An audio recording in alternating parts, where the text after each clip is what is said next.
வயிறு உப்புசம் ஃப்ளோட்டு.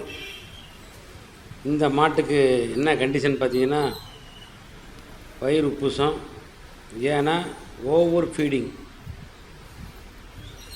போட்டுக்கிட்டே இருக்க வயிறு செரிமானம் இல்லாமல் கேஸ் ஃபார்ம் ஆகி வயிறு உப்புசம். சாணி கொஞ்சம் கொஞ்சமாக போடும், யூரின் சரியாக போகாது, அசைப்படாது, வைக்க எடுக்காது, புல் சாப்பிடாது, படுத்து எழுந்திரிக்கும். பார்த்திங்கன்னா ஒரு பக்கம் லெஃப்ட் சைடு வயிறு பார்த்திங்கன்னா பயங்கரமாக ஊதி போயிருக்கும். இதுக்கு தொடர்ச்சியாக நான் சில மாட்டுக்கு ஒரு நாள்லேயே ட்ரீட்மெண்ட்டில் சரியாகிடும். ஆனால் இதுக்கு மூணு நாள் தொடர்ந்து ட்ரிப்பு ப்ளஸ்ஸு ஓரலில் வாய் வழியாக மருந்து இன்ஜெக்ஷன் எல்லாம் கொடுத்து சரி பண்ணேன். அதனால் நம்மளோட கால்நடைக்கு தீனியை மாற்றக்கூடாது, ஏற்றக்கூடாது.